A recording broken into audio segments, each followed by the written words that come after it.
یہ میں آپ کو بتاؤں کہ there is no end to self discovery and there is no end to learning. Learning is lifelong learning. It is not کہ آپ نے ڈگری لے لی آپ سمجھ کے اب آپ جو ہے وہ 30 مار خان ہو گئے ہیں اور آپ کو سب کچھ آ گیا ہے.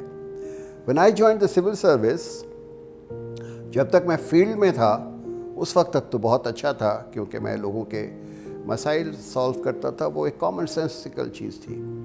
لیکن جب میں سیکریٹریٹ میں آیا اور مجھے پلاننگ اینڈ ڈیولپمنٹ میں کام کرنے کا موقع ملا, دین آئی ریئلائز کہ میری اپنی جو نالج ہے اکنامکس کی اور فائنینس کی بڑی ویک ہے.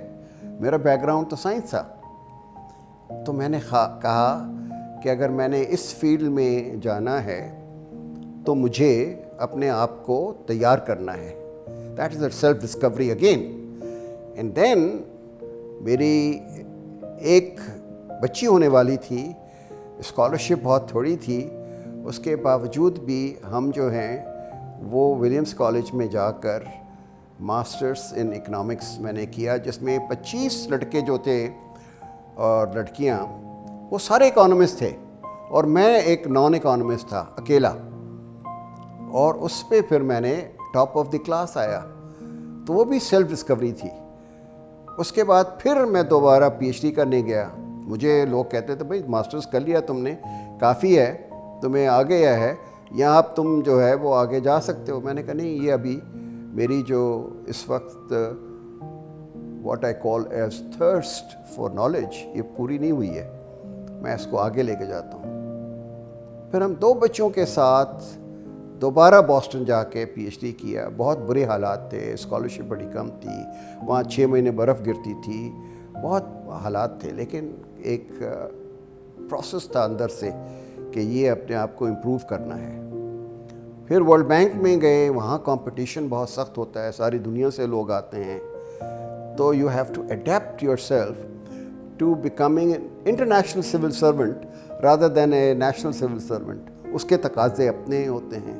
وہاں پہ بھی 20 سال میں ڈفرینٹ پوزیشنز تھیں, ڈفرینٹ پوزیشن کے ہر ایک کے جو تقاضات ہوتے ہیں وہ ڈفرینٹ ہوتے ہیں. You have to adapt and you have to prove that you are the right person for that.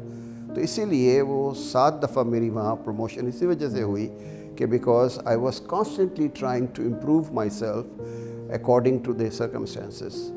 پھر اس کے بعد پاکستان میں وہ تو سارا آپ کو پتہ ہے. بٹ آج بھی میں ابھی ایک سیریز لکھ رہا ہوں, نیوز میں آتی ہے فرائیڈے کو, Pakistan and the stream economy. اس میں میرا کہنا یہ ہے کہ اگر ہم نے اپنے بچوں کو اسکول کے زمانے سے science, technology, engineering, arts and maths میں مضبوط نہیں کیا تو ہم جو ہے وہ ساری دنیا سے پیچھے رہ جائیں گے, کیونکہ یہ سبجیکٹس جو ہیں یہ ڈرائیو کر رہے ہیں اکنامک گروتھ اور ڈیولپمنٹ کو 21st سینچری میں. It's a knowledge economy. It is 4th industrial revolution. ہم ابھی تک کوئی 20th سینچری بھی نہیں, 19th سینچری کے اس میں بیٹھے ہوئے ہیں. تو یہ آپ کو لگتا ہے جب آپ پڑھتے ہیں, مجھے دنیا میں جانے کا اتفاق ہوتا ہے, وہاں سے ایبزارب کرتے ہیں, اور آج کل تو انٹرنیٹ اتنا زبردست ریسورس ہے کہ آپ کی اپنی نالج جو ہے وہ اس سے امپروو ہوتی رہتی ہے. تو آج بھی میں سیکھ رہا ہوں, آج بھی میں اپنے آپ کو اڈیپٹ کر رہا ہوں. تو یہ جو میں ینگسٹرز کو میسج دیتا ہوں, میں ہر کالج یونیورسٹی میں جو بھی مجھے بلاتا ہے میں جاتا ہوں, ان کو کہتا ہوں یہ ڈگری, گریڈس, جاب, اس کی پرسوٹ میں اگر تم پڑھ گئے تو تمہارا جو اپنا پوٹینشیل ہے تم اس کو ریئلائز نہیں کر سکو گے. تم ریئلائز نہیں کرتے ہو کہ تم میں کتنا پوٹینشیل ہے. اگر تم سارا وقت اس پوٹینشیل کو استعمال کرتے رہو, امپروو کرتے رہو, تو you can make a much better contribution both to your self and to the society. لیکن یہاں جو اس وقت توجہ ہے ہماری وہ صرف یہی ہے کہ اپنی محدود جو فیملی ہے اس کو ہم کسی طرح سے سپورٹ کر لیں اور کسی طرح سے ان کی ضروریات جو ہیں پوری کر لیں. باقی ملک جو ہے وہ کوئی اور دیکھے گا, کوئی اور جو ہے اس کو سنبھالے گا. ہم اپنی ذمہ داری جو ہے اس کو اپنے ایک کارنر میں رکھ دیا ہے ہم نے.